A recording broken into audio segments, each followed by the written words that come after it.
Hey guys, thanks for clicking on the video. This is going to be sort of the introduction to this new camera that I have, which is the Canon EOS M Lite. Alright, I want to start first by saying I'm not a Canon EOS M expert, nor am I a Magic Lantern expert.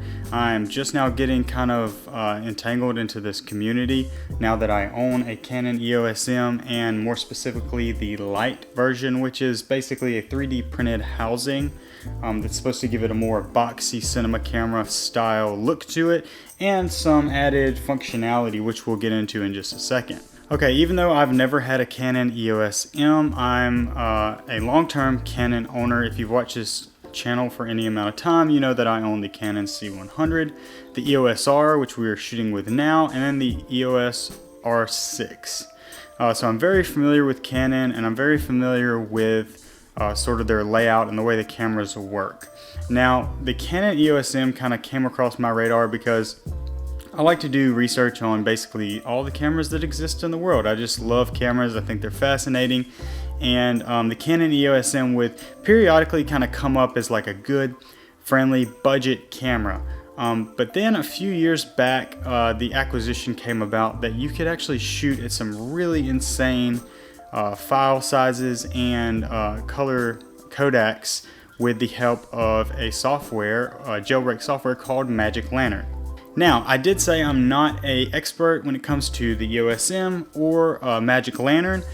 That being said, I do have some experience with Magic Lantern, and I feel like I'm an OG user. Not really sure when Magic Lantern came about. It's basically a third-party software that you can install, or firmware rather, that you can install onto one of your Canon cameras, and it sort of jailbreaks it to give you some different features, maybe some better frame rates, some better resolutions, things that they don't give you whenever you buy the camera out of the box. In 2014, I started shooting video, weddings, commercials, things like that with the absolute worst camera ever, which is the Canon Rebel SL1. It was an all-white camera, kind of stormtrooper looking camera. And early on, doing research on that camera and research on all kind of different Canon cameras, I came across Magic Lantern, and I actually installed the firmware into the SL1. Now, back then I didn't do it for any kind of image quality enhancements. I was actually using it for the tools. So it offered like histograms, waveforms, some better audio metering and things like that. I can't really exactly remember, but that was kind of what I was using it for. And it actually ended up, I think, breaking my camera in a way. And I had to do a lot of work to get it back to normal, and then I just stopped using Magic Lantern. That was 2014, 2015, and I haven't touched it since.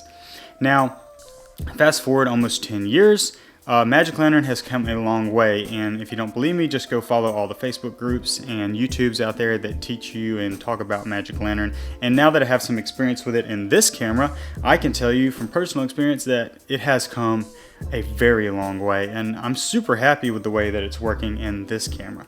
If you don't know what Magic Lantern is, you might want to pause the video and just go do a little bit of research, because especially on the Canon cameras, and it might just be for Canon cameras, like I said, I'm not an expert, it really does enhance the camera. Think of it like kind of how Dodge sells a truck, but they have a govern on the engine and how much horsepower you can access and all that good stuff, and then you can buy those separate little programmable computers and actually sort of jailbreak your truck and access better gas mileage, better horsepower.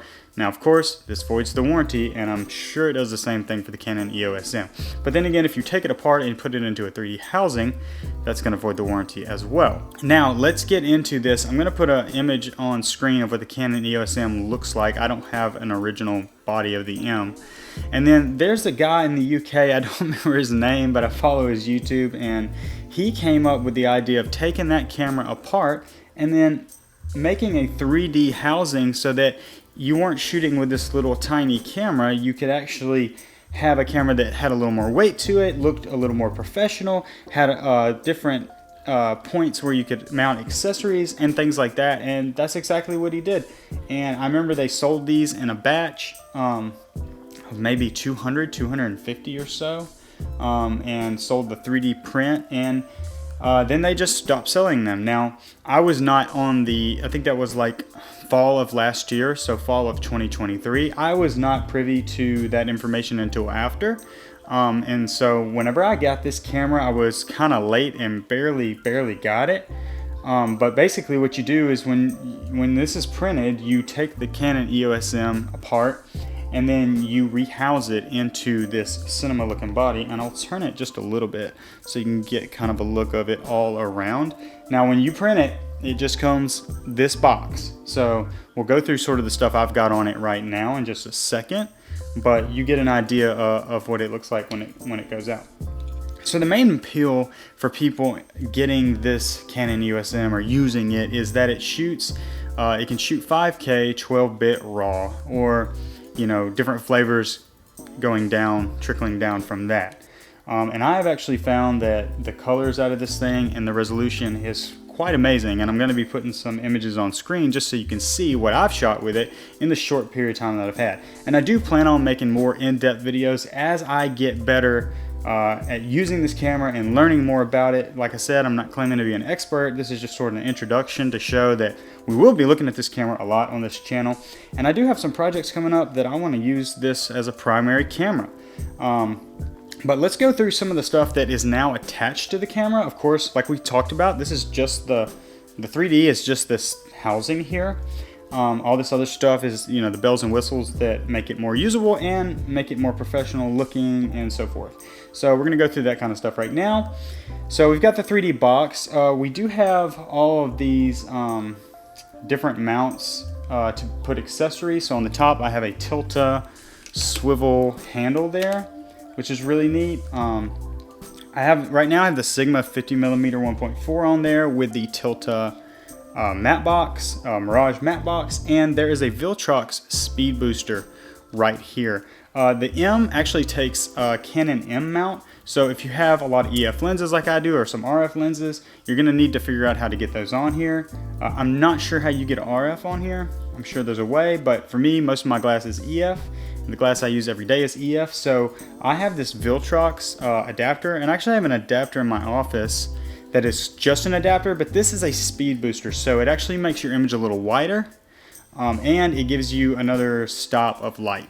Or I don't know how much light it adds, but it does give you more light, and it makes like all my lenses super usable, and it's like shooting on a Super 35 sensor.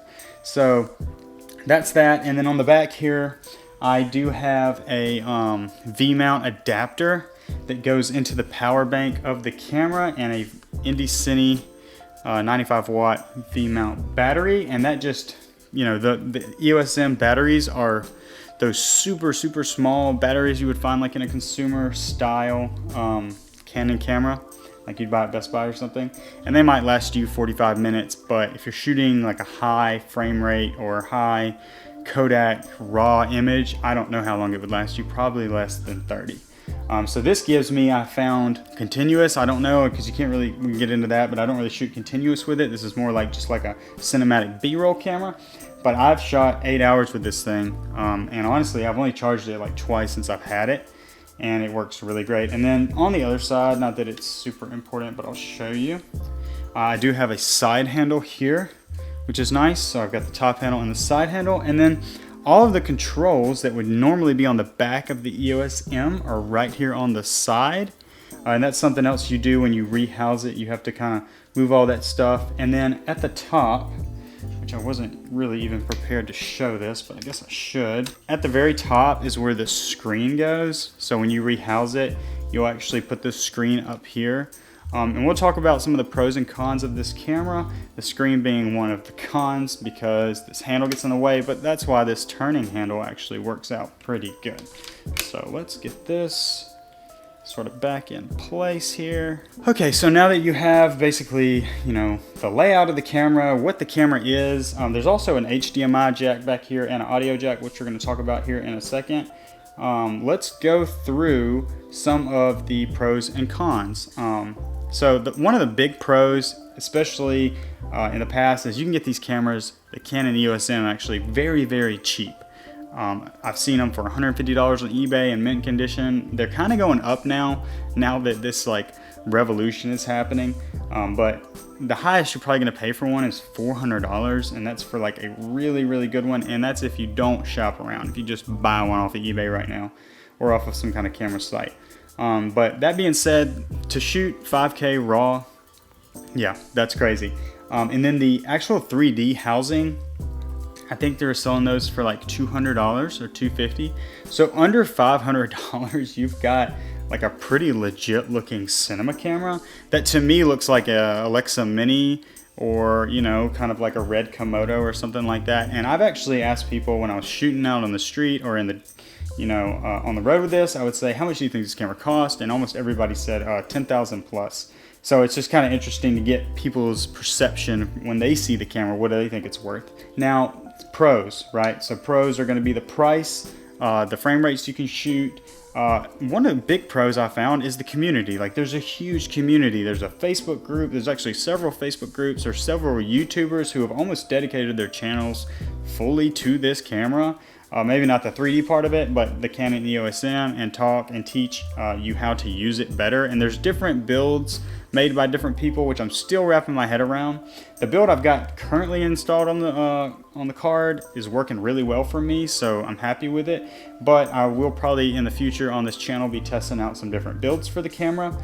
Another pro is it's really, really lightweight. Even with all this stuff attached, all this stuff attached is lighter than just the body of my Red, which is saying a lot. And the Red is, after using this for a little bit, is super, super heavy. I still like the Red's image maybe a tad bit better, but it is also, you know, a $20,000 camera as opposed to a $500 crazy Frankenstein camera. I think that's all of the pros. Let's get into some of the negatives. So a big negative for me is the screen placement, and there's not really much that you could do about that. And the guys who made this did a fantastic job. So don't take these negatives as like criticism. They're just more like just necessary evils that you're gonna have to deal with if you get your hands on one of these cameras, which as of now, they're not making the 3D build or selling the print anymore. So I think they'll re-release it, but I think they're probably going through some changes in terms of fixing some of the stuff maybe we're going to talk about. But the screen being on top is really difficult to see, and also difficult to focus. And if you want to go get like a high angle shot, you're kind of out of luck. Now you would say, or you would think, like just attach an external monitor, kind of like the Atomos Ninja 5 that I'm using right now to record this video.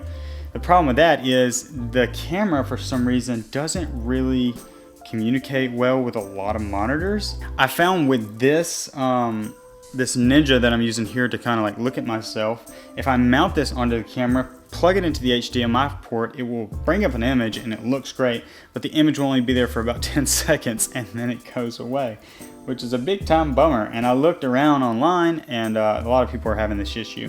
Now there are a few monitors out there that work with them, but it's like an additional $100 expense that I'll probably be buying because I'd like a bigger monitor.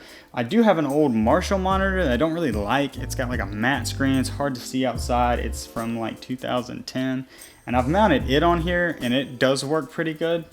The only downside with that is it's just a crappy monitor. It doesn't really mount anywhere like convenient, and then also it takes LP6 batteries, and I hate having so many batteries. Like I just want this one battery, and this does have a D-tap, so I could obviously go out into it, but that's neither here nor there. Just know that the screen is very ill placed, and the screen was never that good anyway, so you're kind of dealing with that. Another negative is just the unreliability. So this is like a fun project camera. I wouldn't buy this or use this in a professional sense unless I'm shooting like a documentary or something and I need some B-roll shots that aren't super important, right? Stuff that's like extra. So if say I'm shooting like a sports documentary and I need some shots of the stadium, or maybe like a football sitting in a bleacher chair or something like that, like I would use that for that, but I wouldn't use this as my B cam on an interview. I wouldn't use this as an A cam for sure,